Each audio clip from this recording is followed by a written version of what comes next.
मागणी आणि हट्ट यात फरक असून तर्काच्या आधारे गृह खात्याचं वाटप होईल असं सुधीर मुनगंटीवार यांनी म्हटलंय. आता यापूर्वी पाहिलं तर देवेंद्र फडणवीस हे उपमुख्यमंत्री होते आणि त्यांच्याकडे महाराष्ट्राचं गृह खातं होतं. यापूर्वीही हे गृह खातं भाजपकडेच राहिलं असल्याचं आपण पाहिलंय. जेव्हा जेव्हा भाजप आणि त्यांच्या सोबतचा मित्र पक्ष सत्तेत आला तेव्हा तेव्हा गृहमंत्रीपद हे भाजपकडेच गेल्याचं समजतंय. आता यामुळे शिंदेची मागणी यावेळी सुद्धा भाजप फेटाळून लावणार का? भाजपला शिंदेना सत्तेमध्ये ठेवायचंय पण महत्व द्यायचं नाही अशी भाजपची खेळी आहे का? कारण जर गृहमंत्री खातं हे भाजपकडे गेलं तर भाजप हा महाराष्ट्रातला नंबर 1 चा पक्ष आणि देवेंद्र फडणवीस हे नंबर 1 चे नेते होतील आणि गृह खातं जर का भाजपकडे गेलं तर अर्थ खातं हे अजित पवारांकडे जाऊ शकतं. त्यामुळे अजित पवार हे नंबर 2 चे नेते होऊ शकतात. यामुळे शिंदे यांचे महत्व कमी होणार एवढं नक्की. आणि म्हणूनच शिंदे ही गृहमंत्री पदाची मागणी करतायत का? काय आहेत शिंदेची गृहमंत्री पदाची मागणी करण्यामागची कारणे आणि गृह खातं इतकं महत्वाचं का? आता शिंदे लाडक्या भावानंतर लाडकी रक्षक बनायला पाहतायत का? पाहूया प्राईम संवादच्या आजच्या भागात. सर्वांना नमस्कार, मी कौंतेय स्वागत करतो आपणा सर्वांचं प्राईम संवाद या युट्यूब चॅनलवर. राज्यात विधानसभेच्या निवडणुका झाल्या आणि एकच गोंधळ सुरू झाला, तो म्हणजे मुख्यमंत्री पद कोणाला मिळणार. अर्थात महायुतीने महाराष्ट्रात सत्ता मिळवली त्यामुळे महायुतीचे सरकार येणार हे जरी स्पष्ट असलं तरीही अजूनही मुख्यमंत्री पदाचा चेहरा गुलदस्त्यात आहे. देवेंद्र फडणवीस यांचं नाव जरी सातत्याने पुढे येत असलं तरीही त्यांची ऑफिशियल घोषणा अजूनही झालेली नाही. आता अर्थात अजित पवार आणि शिंदे या दोघांनीही देवेंद्र फडणवीस यांना पाठिंबा दिल्याने हा मुख्यमंत्री पदाचा गुंता सुटलाय. पण मग शपथविधी का लांबणीवर जातोय? तर याचं एक महत्वाचं कारण म्हणजे गृहमंत्री पदावरून असलेल्या महायुतीतील तिढा. एकनाथ शिंदे यांना महाराष्ट्रात गृहमंत्री पद हवंय. आता या आधीचा इतिहास पाहता महाराष्ट्रात जेव्हा भाजपची सत्ता होती तेव्हा भाजप सोबतच्या मित्र पक्षांनी गृहमंत्रीपद मिळालेले नाही. आता ते कसं काय? यासाठी आपल्याला थोडंसं मागे जावं लागेल. राज्यात 1995 साली राज्यात भाजप शिवसेना युतीचे सरकार आले. त्यावेळेस पासून भाजपने उपमुख्यमंत्री पद व गृह खातं आपल्याकडे ठेवलंय. 1995 मध्ये बाळासाहेब ठाकरे हयात होते तेव्हा शिवसेनेचे मनोहर जोशी मुख्यमंत्री झाले. त्यावेळी गृह खातं भाजपकडे होतं. उपमुख्यमंत्री पद गोपीनाथ मुंडे यांच्याकडे होतं. त्यानंतर राज्यात 1999 साली काँग्रेस व राष्ट्रवादी काँग्रेसचे सरकार आले. त्यावेळी हाच फॉर्म्युला वापरण्यात आला होता. त्यामुळे 1999 ते 2014 पर्यंत गृह खात्याची जबाबदारी राष्ट्रवादी काँग्रेसकडे होती. 2014 मध्ये पुन्हा भाजप सेनेचं सरकार आलं. या सरकारमध्ये उपमुख्यमंत्री पदच नव्हतं. मुख्यमंत्री असलेल्या देवेंद्र फडणवीस यांनी गृह खातं आपल्याकडे ठेवलं. पूर्ण 5 वर्षे त्यांनी हे खातं कोणालाही दिलं नाही. या कालावधीत सेनेला दुय्यम दर्जाची खाती दिली गेली होती. त्यानंतर 2019 साली पहिल्या 2.5 वर्षात उद्धव ठाकरेंनी महाविकास आघाडी करत सत्ता आणली. ते मुख्यमंत्री झाले पण तेव्हाही त्यांनी गृह मंत्रालय मिळवता आले नाही.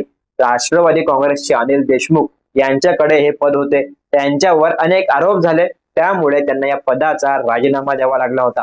त्यानंतर 2022 मध्ये शिंदेंनी बंड करत भाजपची हात मिळवणी केली. ते मुख्यमंत्री झाले. फडणवीसांकडे उपमुख्यमंत्री पद व गृहमंत्री पद होते. 1995 पासून आजपर्यंतचा इतिहास पाहिला तर शिवसेना प्रमुख बाळासाहेब ठाकरे, उद्धव ठाकरे यांना भाजपकडून वाटाघाटीत कधीच गृह खाते मिळवता आले नाही. त्यामुळे हे पद भाजपकडून सोडवून घेण्यात शिंदेला यश येणार का याकडे सर्वांचं लक्ष लागलंय. त्यामुळेच आता शिंदेंनी उपमुख्यमंत्रीपद व गृहमंत्रीपद हवे असल्याचे समजते. मुख्यमंत्रीपद सोडले असल्याने शिंदे यांना उपमुख्यमंत्रीपद मिळवण्याची शक्यता आहे. मात्र भाजपकडे त्यांनी गृह मंत्रालयाची मागणी केली असं माध्यमांतून कळतंय.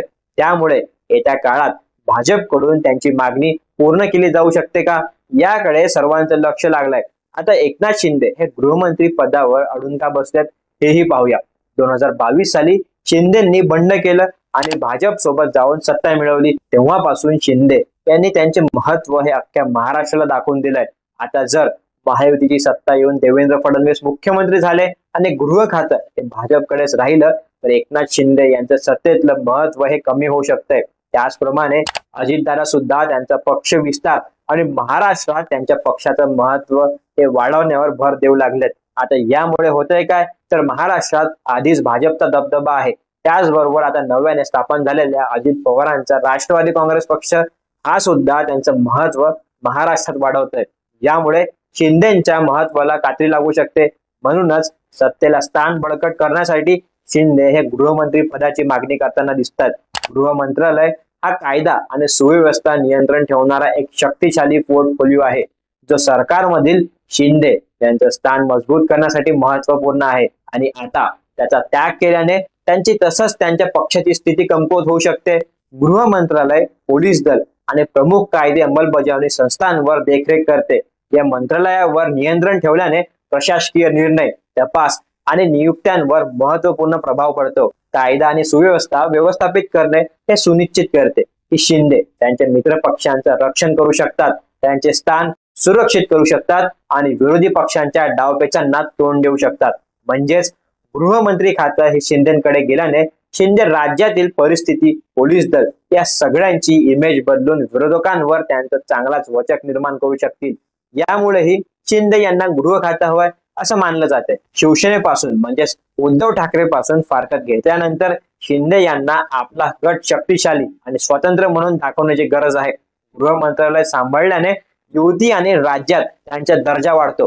गृह खात्याचा पोर्टफोलिओ नियंत्रित करून शिंदे त्यांच्या युतीमधील भाजपाच्या वर्चस्वाचा प्रतिकार करू शकतात। कायद्याच्या अंमलबजावणीद्वारे निवडणुकीत पर्यवेक्षणात गृह मंत्रालयाची अप्रत्यक्ष भूमिका असते। हे पोर्टफोलिओ सांभाळल्यास आगामी महानगरपालिका आणि विधानसभा निवडणुकीत शिंदे यांना फायदा मिळवून देऊ शकतात। कायद्याच्या अंमलबजावणीवर नियंत्रण ठेवण्याचा उपयोग गंभीर राजकीय काळात विरोधी नेते आणि गटांना धोरणात्मकपणे हाताळण्यासाठी केला जाऊ शकतो। मुख्यमंत्री या नात्याने राज्याच्या सुरक्षेची जबाबदारी असलेला एक मजबूत अधिकृत नेत्याची प्रतिमा निर्माण करण्यासाठी शिंदे यांना गृह मंत्रालय सांभाळण्याची गरज भासते। पारंपरिकपणे शरद पवार आणि विलासराव देशमुख यांच्यासारख्या महाराष्ट्रातील बलाढ्य नेत्यांनी एक तर गृह मंत्रालय सांभाळले आहे किंवा त्यावर प्रभाव टाकलाय, ज्यामुळे ते राजकीय वर्चस्वाचे प्रतीक बनलेत। सध्या सुरू असलेला मराठा आरक्षणाचा मुद्दा जो राजकीय दृष्ट्या संवेदनशील आहे, अशा निदर्शने आणि आंदोलने व्यवस्थापित करण्यात गृह मंत्रालय महत्वाची भूमिका बजावते। या पोर्टफोलिओवर नियंत्रण केल्याने शिंदे कायदा, सुव्यवस्था आणि अंतर्गत सुरक्षित संबंधित विशिष्ट धोरणे राबवू शकतात, त्यांच्या शासनाच्या दृष्टिकोनाशी जुळून घेतात। या काही कारणांमुळे शिंदे हे महाराष्ट्रातील गृहमंत्री पदासाठी अडून आहेत असं माध्यमातून कळतंय। गिरीश महाजनांसारख्या नेत्यांनीही शिंदेची चर्चा केल्यावर त्यांनी अजूनही गृहमंत्री पदाचा हट्ट सोडलेला नाही। आता हे गृहमंत्री पद इतकं महत्वाचं काय? मुख्यमंत्री पदानंतर गृहमंत्र्याचा दुसरा नंबर लागतो, याचं कारण काय? थोडक्यात पाहूया। गृह मंत्रालय आणि त्याचे खाते हे महाराष्ट्रासारख्या राज्य सहकारासह कोणत्याही सरकारमधील सर्वात महत्वाचे खाते आहे। हे अफाट सामर्थ्य आणि प्रभावाचे स्थान मानले जाते, कारण ते राज्याची स्थिरता, सुरक्षा आणि सुव्यवस्था सुनिश्चित करणाऱ्या प्रशासनाच्या गंभीर बाबी थेट हाताळते।